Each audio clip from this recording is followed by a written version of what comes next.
Calm, focus, happiness. Welcome to Mindfulness Mode. And today we're going to be talking about some interesting things, including clown presence and what that means. We're going to be talking to a teacher, a speaker, a writer. He's a comedian with over 25 years of experience helping audiences utilize the power of authenticity, vulnerability, and connection, and the power of humor when you're speaking. So this is going to be interesting.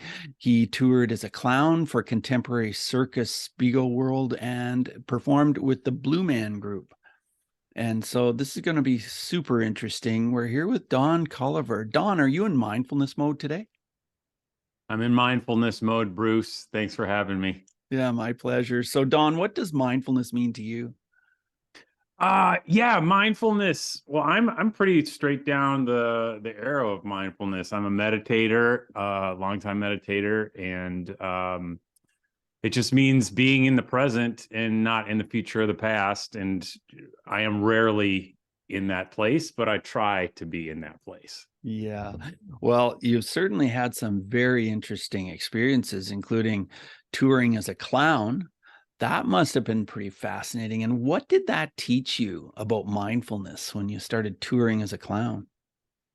Well, clown in general requires you to be absolutely present with the audience every second. You can't be worried about next week or last week or anything like that, because you need to be ready to make the most out of anything that happens. Like if somebody drops a glass, if something happens, you need to be ready to drop your plan and immediately play with that at any time. So it forces you to be very mindful of the present. Wow. Yeah. And so then you were part of the Blue Man Group. And was that after touring as a clown or before?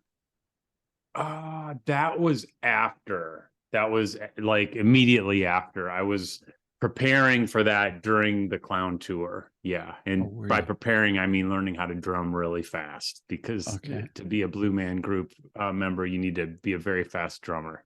And how long did you do that with a Blue Man Group? Very short time. I was only in New York for a very short time. And then I was let go from the group because there was too much Don in my Blue Man. There's an element of Blue Man Group. If you've seen the show, I have. All the performers are in blue grease paint. And unbeknownst to the audience, oftentimes they'll switch out performers mid-performance and you won't even know, because everyone moves the same. Everyone moves their arms the same, looks at the audiences the same. And I had spent so much time developing clown characters that were really based on myself. Mm-hmm. It was really hard for me to shake off kind of my idiosyncrasies and the way I move, which frankly, I don't think is a bad thing. I enjoy, and I think it helps me be connected to the audience by being authentic. And that's kind of what I talk about now all the time, is being authentic, not trying to be somebody else on stage. Right. Yeah. Well, I can imagine that, because seeing the Blue Man Group, you see that really they're exhibiting no personality at all. At least that's how it seems as an audience member, that they're like aliens from another planet, that personality means nothing to them. Does that make sense? Mm-hmm. Yeah. There's a whole lore and archetypal stuff behind the creation of those characters. And there's three Blue Men. There are subtle differences in their characters. But the truth is, they're there to, just like I'm saying a clown is, they're there to be present and take in from the audience and be affected by the audience at all times. Well, I really like what you say about the audience, how you have to be so present and so ready to act on anything that happens, because that can really add to your authenticity and just really make it interesting for the audience. I've done a lot of speaking myself, so I'm really interested in how you do that and how you use humor to do that, because you're, obviously very good at using humor with the audience. How do you use humor in a comfortable way? Because a lot of us, we're not real comfortable with humor, not being a comedian, right? Well, I think it comes back to the subject of your podcast for your listeners. It's being present, being ready to take advantage of any opportunity that presents itself. But I think when it comes to speaking, there's a clown element or a clown I guess, topic that is very appropriate for public speaking. And the term is called le jeu, and that's French for the game. And what that means is when you're up there speaking, you need to find pleasure in the connection with your audience, not just pleasure in your content, but pleasure, like enjoyment of actually being there and connecting. And on top of that, you need to be able to make the most of that pleasure as it's happening. So if you're absolutely like afraid or antagonistic toward the audience, you are not exhibiting le jeu. No. You want to find pleasure and excitement in that back and forth play. Even if it's not a dialogue, you still want to be reacting off of what the audience is giving you. And if you can find pleasure in that, it opens up a whole realm of possibilities for humor. So you've taught speaking for Google for some time. When did that start? That started a little bit before the pandemic. I was teaching comedy internally at Google. I was teaching sketch comedy writing. And when pandemic happened, I have quite a background in public speaking. I was a competitor in Toastmasters, and I won a Toastmasters speaking competition in Los Angeles. And I also speak professionally for companies at trade shows, primarily cybersecurity trade shows. So I had a lot of skills and curriculum that I could teach, because that's kind of, you often mentor in Toastmasters too. So when pandemic happened, everything shifted to virtual, and I was like, hey, I can teach a course in public speaking virtually, and it really took off. It's really well regarded, and it sells out all the time. And now I'm doing it in person as well, and I've taken it to other companies too, and I've actually started to tweak it. Now I teach a course on technical public speaking as well, specifically for technical presentations. But I love it because there's a huge crossover with clown. And I feel that after I came out of my clown experience and I started speaking professionally, there's so much that people can be helped with this content. And I feel like it's not being taught out there, and it can really help folks. I deal with a lot of folks that are non-native speakers, and this stuff is incredibly helpful for them. Well, your book is pretty incredible. I know that. And it's pretty incredible to look at the book and see comment by Seth Godin. Seth Godin, this book is a breakthrough, a powerful tool for anyone who cares enough to give a speech or presentation. So that must feel pretty nice. Yeah. I mean, I sent the email asking Seth Godin for a blurb, and he got right back to me. I blew my mind. It was incredible. Yeah, that's fantastic. And in the book, you talk about the secrets of clown presence, and you've melted them down into 5 P's, the 5 P secrets of clown presence. Could you share a couple of those with us?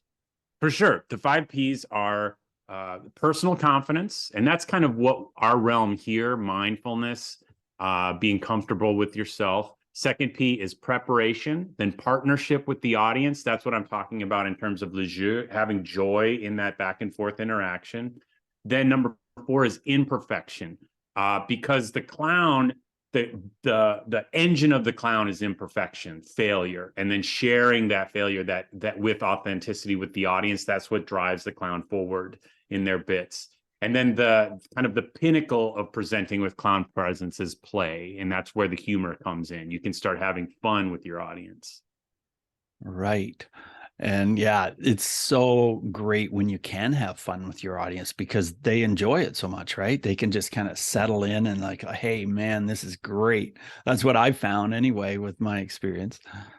For sure. I love shifting from kind of an asynchronous presentation where they might as well be sitting in their living room watching TV, to a synchronous presentation where they're like, oh, this is really happening right now. He's talking to people. We're talking to him. Our presence is affecting the way this person is speaking. That, I think, is the pinnacle of presenting with clown presence. Yeah. I love number 4, imperfection, because I think so often when we go to speak, at least when I was not experienced, I thought, oh my gosh, if I make a mistake, what'll happen? If I don't get this right, this has got to be perfect. I've got to remember everything. But then none of that is true. because, imperfection is how you can often make your connection with the audience, right? Exactly. It's so valuable. I use a acronym called ATM. Maybe it's useful for your audience. If you have a gaffe or a hiccup in your presentation, I like to think ATM first. Acknowledge the gaffe. Yeah. Oops, I spilled my water. Something like that. Yeah. T, take responsibility. If the tech team screwed up, the audience doesn't want to hear you are blaming someone. Just be like, up. I think I had an error with my presentation. Take responsibility, and then M, move on. So acknowledge the problem, take responsibility, move on. And then kind of the next level is ATC, acknowledge the problem, take responsibility, and later connect it to your message. And then maybe when you're going into your call to action, you could be like, and maybe you can avoid problems like when I spilled my water before, and you can kind of do a callback. That's a comedy term, doing a callback. And then the audience will be like, wow, this guy's so present. He's amazing. Yeah. Yeah. I love all these tips. I think they're so fantastic. A lot of the time when I was speaking, I was using an alter ego. And that was so much fun because my alter ego was a guy who was pretty klutzy. He was pretty crazy, and he was I a love that. DJ. Yeah, because I was speaking on the topic of bullying all the time. And so I thought, well, I can't just go into big groups of people, students, whoever they are, and just be at the front telling them what to do, how to act, how to be. Nobody's going to buy that. That's not going to be enjoyable. And then I thought, how about if I create an alter ego for myself, and I'm a DJ. I'm this crazy klutzy DJ, and we're coming to you live. So I was a lot of the time doing presentations for elementary school kids, So I was doing this radio show, and I was coming to you live, and then I would make a big deal about, hey, 5, 4, 3, 2, 1, we're going on the air and you got to be ready. But then I was just this crazy guy, it was just messing everything up, and, but getting the message across about bullying and mindfulness and all this kind of stuff. And it was really fun. It was fun for the audience. It was fun for me. And it was just, so tell me more about this DJ character. Did you have like a whole like radio setup, or what did you? Yes, I had a whole setup. Yeah. I had, so the kids, like, they were transformed, when they would come in to the gym or come into the space, they were like wowed before it even started. And I thought, okay, I've got to do some things to wow them even more. So the lights would go down and be completely black, and then I'd come bursting out from somewhere, anywhere.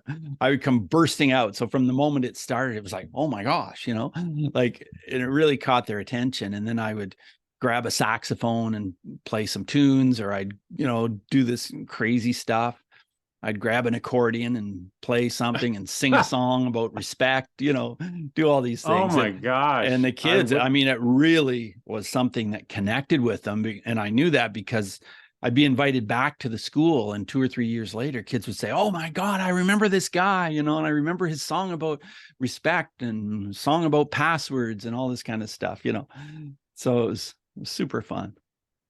Well, I really hope that for your listeners, you have some video of you dancing around playing these songs on your website, Bruce.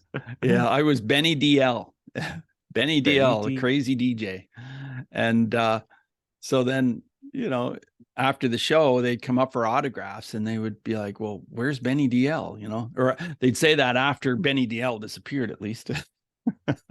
That's amazing. So yeah, it was a lot of fun.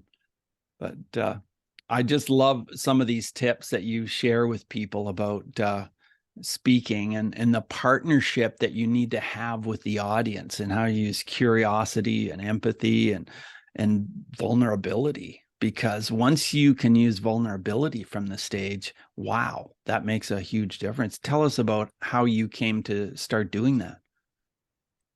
Well, there's a story I tell. When I was first learning about what clown is, I took a clown class in Los Angeles. And one of the tough exercises that you do when you're developing these skills is a exercise called Save the Show.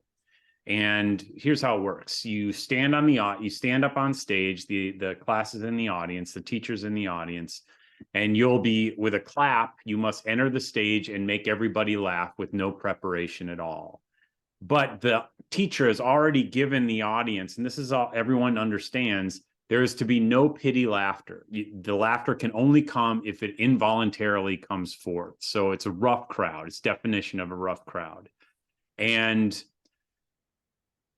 you can't prepare. So you can't tell, your 5-minute stand up or anything like that. So I remember when I first was going to do this and I was standing backstage, I was sweating, super nervous, trying to plan all these physical things I was going to do. My brain was racing. How can I make these people laugh? What can I do to make them laugh? So he clapped. I came running out. I was doing like fart noises with my arm and making funny faces, running into the wall, pretending to trip, and just silence, just pure, painful, just getting worse.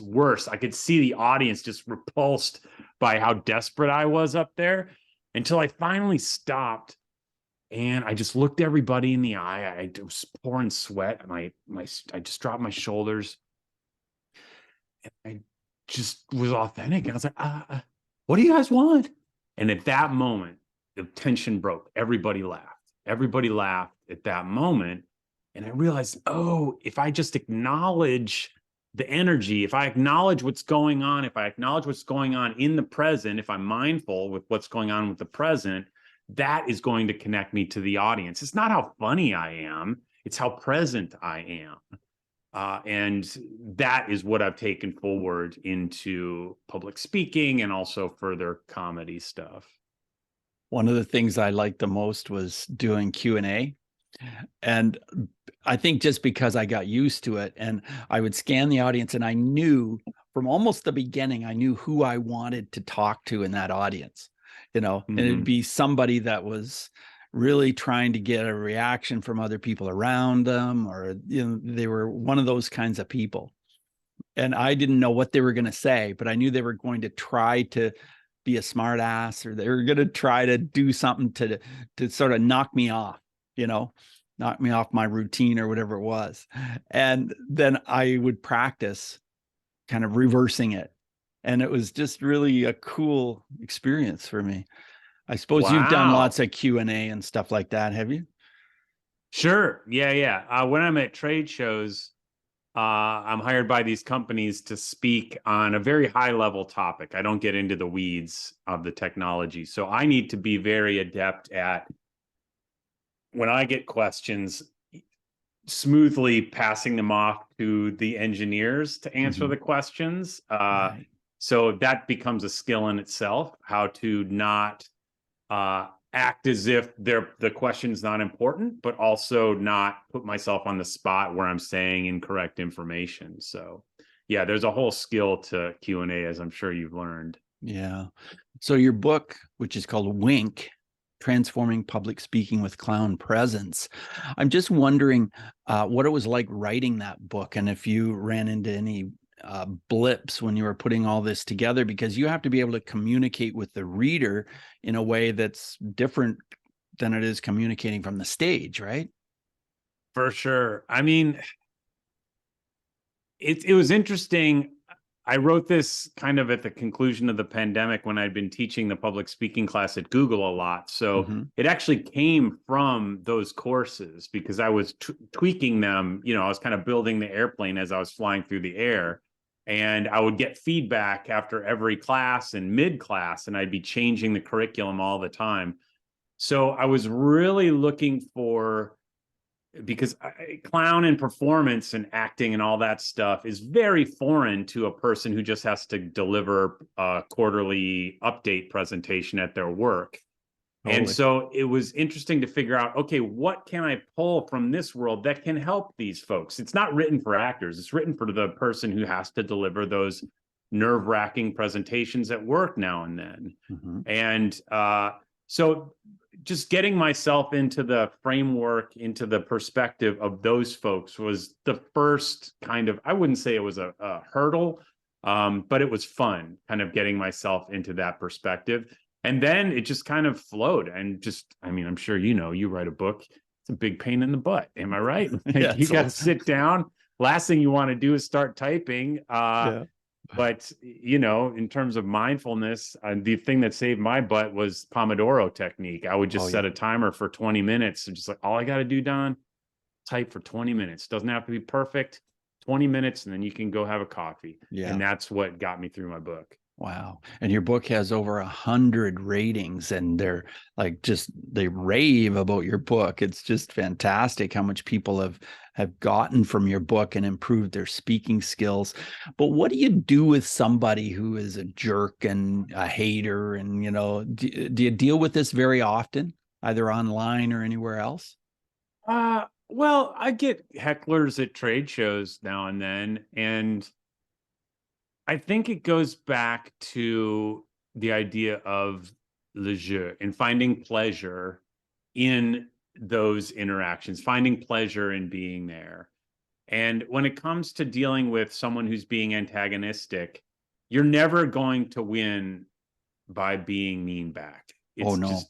You're never going to win. So the only way to handle it is being curious and compassionate. That's really my two words that I always bring when I'm dealing with any kind of audience interaction: curiosity and compassion. Like, why do you ask that? And then in my brain, like, maybe they're having a bad day, that sort of thing. And again, becoming adept at acknowledging the question. One tip I give for folks who maybe are dealing with these kind of questions at work is have a parking lot, meaning have either a shared document or a whiteboard where you can, because sometimes if you say, I'm going to answer that question offline, it sounds to everybody in the audience, well, he's just ignoring that question. Yeah. No, yeah. that question will never be uttered again. But if you write it down and show everybody you're writing it down, I'm going to deal with this after, I'm going to write it down, it kind of feels a little bit more put to bed and like it will be taken care of. And it can keep the questioner at bay as well. Yeah. Good tip. Yeah, that's very good. I recently read a book by David Goggins, the Navy SEAL, and he talked about how he uses those negative comments and nasty haters and so on as fuel. He actually turns it around, and for him, he just has created this. It's almost like a brain trick, I think, in a way, that if he gets that, it's fuel, and he'll even listen to the recording over and over and play it in loops of people, putting negative comments on or something. I've never actually heard of anything that extreme before. That sounds like a nightmare. I know. That's what I thought at first. And then I thought, well, if you can turn it into fuel, you better do it. That's pretty awesome.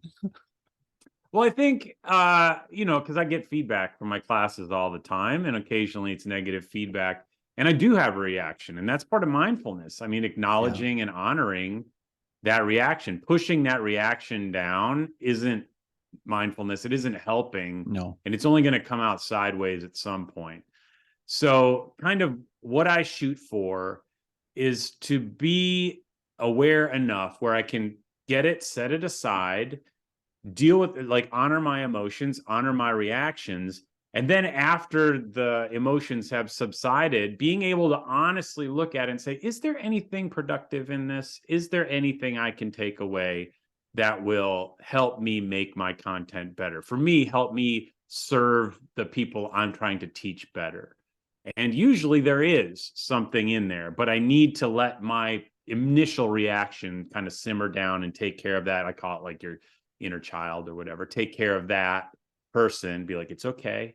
It's all right. Let's take another look. For grown up Don, we'll take a look at this. Yeah, right.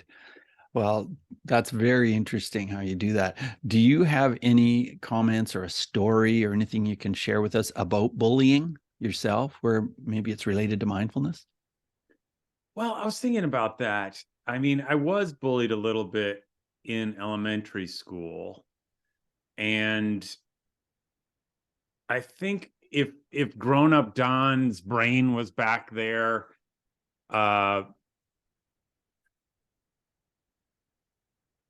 think it becomes so much about the bully. I'm so much focused on that person and what do they want? Like, how do I this and that? Where it's hard to just simply step back and look at it from a 10,000 foot view and be like, can I just avoid this situation? Like, And this has come into clearer focus these days because at the end of each year, I'll do kind of an evaluation of the year. I forget, some famous podcaster did this. I don't Mhm. remember his name. Forgive me. And rather than do uh, uh, goals for the next year or commitments or anything like that, I just look through the prior year, find the top 3 negative experiences, top 3 positive experiences. And then I try and put the top 3 positive experiences on my calendar, like ASAP, make a Mhm. commitment, put the deposit down. And then for the negative experiences, I just see like, is there a way I can minimize the opportunities to even have these experiences? And for me, most of the time, it's people who are difficult for me to deal with personally with my own issues. And that's actually been really helpful looking at it almost from a clinical perspective. Like, I don't have to be in that situation. I can make other choices. I don't have to try and change them. I don't have to change myself to not get into conflict with them. I'll just avoid it. Like, sometimes I can't. Sometimes I have larger goals that means I have to deal with them. But that's been really helpful. And I think if I was talking to little Don, I would say, hey, that person is who they are. We can't change them. How can we change our choices to minimize what they're doing? Yeah, good advice. Yeah, thank you for that. Don, as we move forward in the interview, I want to ask you 5 quick answer questions. So just 30-second answers are perfect. The first one is this: who is one person who has been a mindfulness influence in your life? Gosh, mindfulness influence. First, I just read an Alan Watts book, so I have to say Alan Watts. Sorry, it's pretty hippie and 1950s philosophy, but Alan Watts. Pretty interesting, though. Pretty interesting. My second question is about your emotions and just really how mindfulness has helped you with your emotions and to deal with your emotions. Mindfulness has helped me deal with my emotions because I can physicalize them. And I love picturing where fear sits and describing it. Mm. That is very, very helpful in removing some of the motivation that it puts through my body. Right, right. Okay, my next question is about breathing. We haven't talked about this at all, but do you have some comments about breathing, maybe how it's helped you in speaking or how it helps you in day-to-day life as it is related to mindfulness? Breathing is the most important thing when it comes to presenting. And it's not what very technical people want to hear because it feels very esoteric and not heady. Yeah. But the fact is, it's made the biggest difference in me, like deep breathing, box breathing prior to big presentations. Yeah, and I imagine you address that in your book as well. Yes. Yeah. And well, you've mentioned a number of books. Do you have any other books that you want to mention that are related to mindfulness? I think, weirdly enough, The Artist's Way, Hmm. and more specifically, there's an exercise, and I'm not even sure which week it was in it, or maybe she just describes it, but I remember making a list of things I liked to do as a kid and using that as fuel for what they call artist states. But that has your listeners, some folks, when you ask, what do you just like to do for fun? Some people are bewildered. They're like, Yeah, I they don't know are. what I like to do for fun. It always has to have a purpose. But that's incredibly helpful. Yeah, it was incredibly helpful for me as well to think back. Yeah, that's a good question. When I was 7 years old, what did I love to do? Yeah, absolutely. And are there any apps at all that you find are helpful for mindfulness? Well, I use Insight Timer every Oh, yeah. morning. Yeah. Yeah, and that's simple, just a countdown timer, and it gives a nice sound. It's not an annoying beep that's on your regular timer of your phone. So Insight Timer. Yeah. Yeah. I like Insight Timer as well. So, as we wrap things up here, Don, I want to ask you if you have any final words of advice for our Mindful Tribe listeners.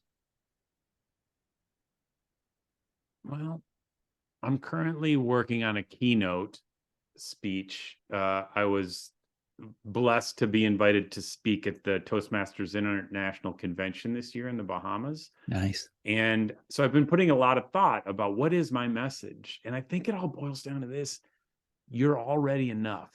You're just already enough. And all the training for public speaking specifically and all this other stuff, it's just cleaning mechanisms to get the muck away so yourself that's already enough can shine through. I really like that. Yeah.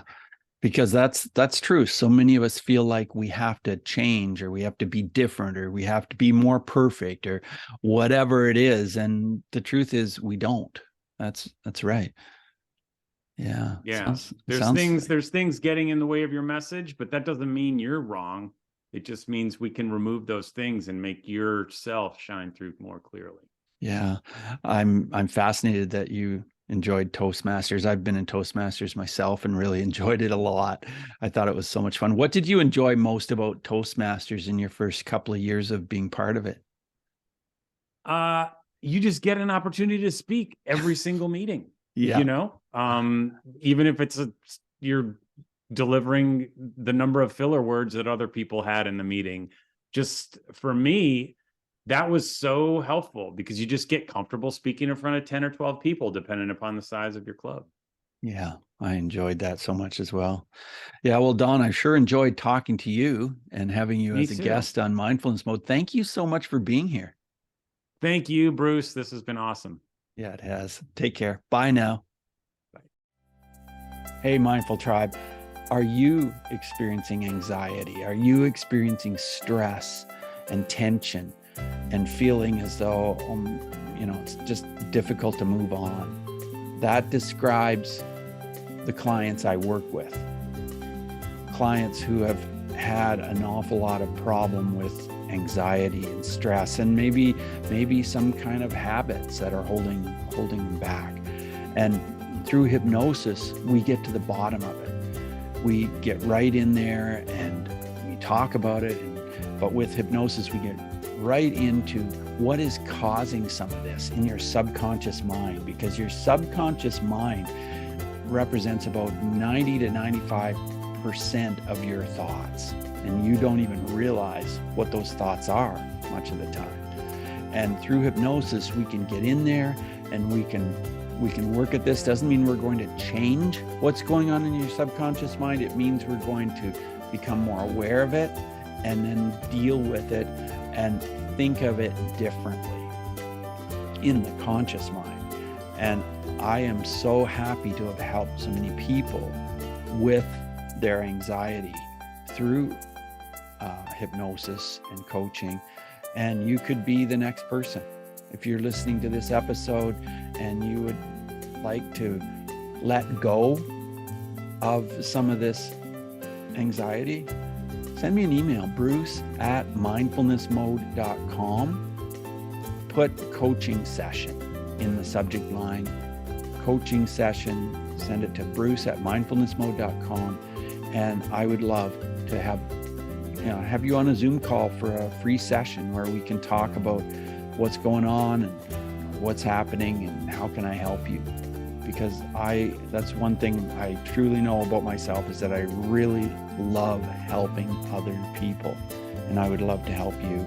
So thanks for listening. Take what we've learned today to reach new heights of calm, focus, and happiness. Stay in the mode.